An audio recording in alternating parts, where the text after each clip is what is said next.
नमस्कार, मैं सतीश जिंदल आप सभी का आपके YouTube चैनल फिजिक्स का ज्ञान में हार्दिक स्वागत करता हूँ।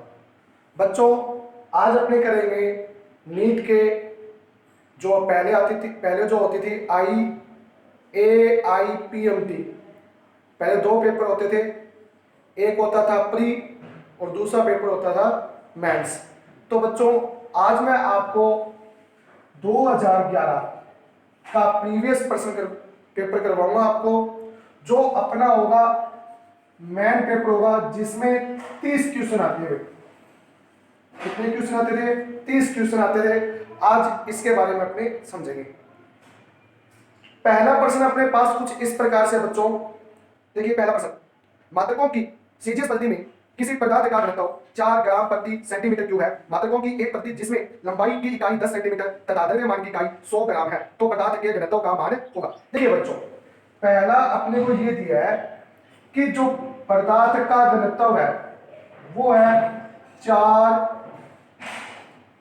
ग्राम प्रति सेंटीमीटर क्यूब। ये अपना घनत्व दिया है। ये कौन सी पद्धति में बच्चों? सीजीएस पद्धति में। इन्होंने ये बोला कि एक अन्य पद्धति है, एक अन्य सिस्टम है जिसमें लंबाई की इकाई 10 ग्राम, लंबाई की 100 ग्राम और लंबाई की तो कितनी है? 10 सेंटीमीटर और द्रव्यमान की इकाई 100 ग्राम है। ठीक है बच्चों, अपने को पता है D बराबर है 4। आपको क्या करना है? इकाई, द्रव्यमान की इकाई कितनी है? 100 ग्राम। जैसे ये मान लो इकाई, मान लीजिए किसी में भी मान लो, ये इकाई केजी में है, मान लो किसमें? ये केजी में। और ये इकाई मान लीजिए जैसे मीटर में, माना अपने होती नहीं। अगर मुझे इस पद्धति को इस केजी और मीटर में बदलना हो, ग्राम प्रति सेंटीमीटर को केजी प्रति मीटर क्यूब में बदलना हो, तो मुझे क्या करना पड़ेगा? पहले 1 सेंटीमीटर का मान निकालना पड़ेगा। कितना होगा? 1/10 मीटर। इसी प्रकार से 1 ग्राम का मान निकालना होगा। कितना होगा बच्चों? 1/100 केजी। समझ में आई मेरी बात? हमारे पास ये क्या दिया हुआ है? इकाई। हमने माना था ये भी इकाई है, ये भी कोई इकाई है। ठीक है बच्चों, अब 1 ग्राम का मान 4 का 4 आएगा। अब ग्राम 1 ग्राम प्रति 1 सेंटीमीटर की क्यूब, 4 का 4। अब 1 ग्राम का मान कितना है? 1/100 मल्टीप्लाई 1 सेंटीमीटर कितना है? 1/10 की क्यूब। तो ये कितना हो जाएगा? 4 गुना 10 की पावर -2 और ये 10 की पावर कितना होगा? -3। तो 4 × 10 कितना आ जाएगा? 40 आंसर आ जाएगा। तो इसका बच्चों ऑप्शन सही होगा कौन सा? तीसरा ऑप्शन सही होगा। समझ में आई बात क्या? ये हमें पता नहीं पद्धति कौन सी है, हमने माना है कि ये इकाई है, इसकी इकाई है, मान लीजिए वो मीटर में या केजी में, तो हमें इसको बदलना किस में है? केजी प्रति मीटर क्यूब में बदलना है। ये समझ लो। या इकाई इसने बोला नहीं है तो अपने को ये मानेंगे कि ये जो इकाई है, तो अपने पास यहाँ पे इसका मान कितना होगा? तो वो मान कितना हो गया बच्चों? 40। ये एक अन्य पद्धति है जो हमें पता नहीं है। हमें क्या करना है? इसका मान निकालना था कि ये ग्राम प्रति सेंटीमीटर क्यूब को जब इकाई में बदलेंगे, जो अन्य पद्धति में बदलेंगे, तो यहाँ पे कुल मात्रक आ जाएगा। समझ में आई मेरी बात? ये इसका पहला आंसर। ठीक है बच्चों, दूसरा प्रश्न, एक कण अपनी मूल दूरी की आधी v1 चाल से शेष दूरी v2 चाल से तय करती है। पूरी यात्रा के दौरान उसकी चाल क्या होगी? देखिए बच्चों, इसने क्या बोला दूसरे प्रश्न में कि अपने पास टोटल दूरी मान लीजिए s है, तो इसकी हाफ डिस्टेंस कितना होगा? s/2 और हाफ डिस्टेंस कितना होगा? s/2। पहले आधी दूरी में वो कितनी चाल से? v1 चाल से। और आधी दूरी किस चाल से? v2 चाल से। मान लेते हैं इसका समय क्या हो गया? t1 और ये समय मान लेते हैं t2। समझ में आई मेरी बात? हमें निकालना है औसत चाल। हमें क्या निकालना है बच्चों? औसत चाल। औसत चाल बराबर क्या होगा, कुल दूरी बटे कुल समय। बच्चों कुल दूरी तो हमें पता है, कुल दूरी तो s है, कुल समय है t1 प्लस t2। और बच्चों s का तो s आ गया, t1 टाइम, समय बराबर क्या होता है, दूरी गुना में 4। दूरी गुना में 4, दूरी कितनी है बच्चों, समय बराबर क्या होता है, दूरी बटे 4। समय बराबर होता है दूरी बटे 4। तो बच्चों दूरी कितनी है, s/2 पहले के t1 के लिए, और चाल क्या है v1, प्लस दूसरे के लिए s/2 चाल क्या है v2। इसको हल करोगे तो अपने पास क्या हो जाएगा, s कॉमन आ जाएगा, by 2 कॉमन आ जाएगा, v1 plus v2 upon v1 v2, और s से s क्या हो गया कैंसिल। तो अपने पास क्या होगा बच्चों, 2v1 v2 अपॉन क्या होगा v1 प्लस v2। ये अपने पास इसका आंसर हो जाएगा। तो अपने पास कौन सा ऑप्शन सही होगा बच्चों, इसमें ऑप्शन सही होगा तीसरा। समझ में आ गई मेरी बात कि हमें कुल दूरी बटे क्या निकालना है, कुल समय। अब आते हैं इसके तीसरे प्रश्न पे। तीसरा प्रश्न यह है, v वेग से क्षैतिज रूप से x दिशा के अनुदिश गतिशील m द्रव्यमान 2v वेग से ऊर्ध्वाधर ऊपर की ओर y के अनुदिश गतिशील 3m द्रव्यमान से टक्कर करता है तथा इससे चिपक जाता है, तो संयोजन का अंतिम वेग क्या होगा।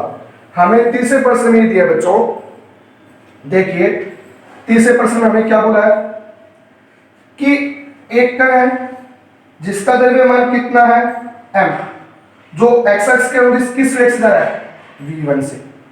दूसरा अपने को दिया है कितने का 3m का, वो y के अनुदिश कितने से जा रहा है बच्चों, कितने से गया 2v वेग से। अब टक्कर हो गई, टक्कर होने के बाद में ये एक दूसरे से क्या हो गए, चिपक गए बच्चों। और चिपकने के बाद ये दोनों एक दूसरे से क्या हो गए, चिपक गए, और चिपकने के बाद इनका वेग क्या होगा। तो हमें पता है संवेग संरक्षण का नियम क्या होता है,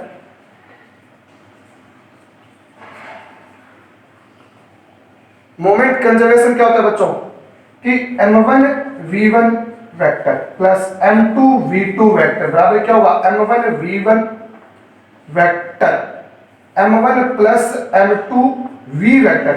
क्यों, क्योंकि दोनों चिपक गए तो m1 प्लस m2। m1 क्या बच्चों m, और v1 का वेग है v, पर किस दिशा में है i कैप, क्योंकि x दिशा में है तो i कैप। दूसरे का 3m, v2 का मान कितना है 2v, पर किस दिशा में बच्चों y के दिशा है तो j कैप बराबर, यहाँ पे 2m प्लस 3m कितने हो गए 4m v वेक्टर। तो बताइए v वेक्टर बराबर कितना हो जाएगा, m से m क्या होगा कैंसिल, तो अपने पास होगा v अपॉन 4 i कैप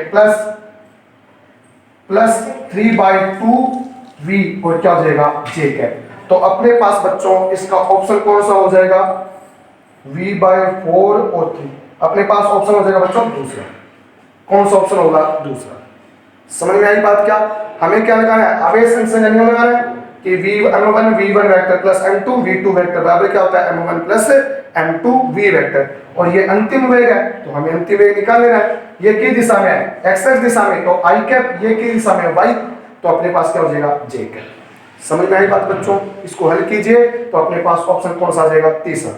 चौथा प्रश्न देखिए आप, चौथा प्रश्न इस प्रकार से है, एक कन्वेयर बेल्ट 2 मीटर प्रति सेकंड की नियत चाल से गतिशील है, एक बक्से को उस पर धीरे से गिराया गया है, इनके मध्य घर्षण गुणांक म्यू बराबर 0.5 है। बॉक्स बेल्ट पर विराम अवस्था में आने से पहले बेल्ट के सापेक्ष कितनी गति करेगा और g का मान 10 मीटर प्रति सेकंड स्क्वायर है। अपने पास ये एक कन्वेयर बेल्ट है, जब इस पे बॉक्स गिराया जाएगा तो वो भी 2 मीटर प्रति सेकंड की चाल से गति करेगा, और जब ये विराम अवस्था में आ जाएगा तो यहाँ पे इसकी चाल कितनी हो जाएगी 0। हमें क्या निकालना है, ये यहां से कितनी दूरी तय की, इतना तो काम करना है। हमें पता है इसका सूत्र होगा वी स्क्वायर बराबर होता है u square plus 2as। V square बराबर क्या होता है, u square plus 2as। We 0 की स्क्वायर, यू का मान 2 की स्क्वायर प्लस 2, हमें a मल्टीप्लाई s। हमें किसका मान चाहिए, a का मान चाहिए बच्चों। जब a का मान चाहिए तो बताइए इनके मध्य घर्षण गुणांक कितना है, F बराबर होता है म्यू एस आर। बल बराबर क्या होता है, म्यू एस आर।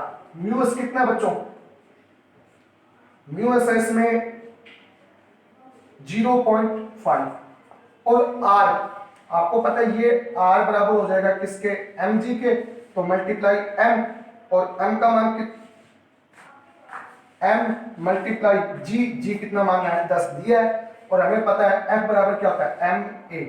एम से एम क्या हो गया कैंसिल, तो ए का मान आ गया कितना 5। कितना आ गया बच्चों 5। तो 0 बराबर 4 प्लस 2 मल्टीप्लाई 5 मल्टीप्लाई एस। तो अपने पास कितना हो गया बच्चों, 0 बराबर 4 प्लस 10 एस। तो अपने पास 10 एस बराबर कितना हो गया -4, तो एस बराबर कितना हो जाएगा अपने पास, कितना हो जाएगा -0.4। तो अपने पास दूरी पूछी है तो दूरी अपने पास कितनी हो जाएगी बच्चों 0.4 मीटर। ठीक है बच्चों। अब कहोगे ये माइनस क्यों है, क्योंकि आपको पता है जब ये 0 होगा तो इसके त्वरण में क्या आएगी, कमी आएगी, तो अपने को यहाँ पे क्या लेके चलना पड़ेगा, माइनस लेके चलना पड़ेगा। बस ये माइनस लेके चलोगे तो ये प्लस हो जाएगा, तो इसका मान कितना आ जाएगा 0.4 मीटर प्रति सेकंड। समझ में आई बात बच्चों। अब अपने करते हैं 5वां प्रश्न। देखिए 5वां प्रश्न क्या है, एक घर्षणहीन टेबल के शीर्ष पर दर्शाए अनुसार घूर्णन कर रही एक डोरी से एक छोटा द्रव्यमान जोड़ा गया है।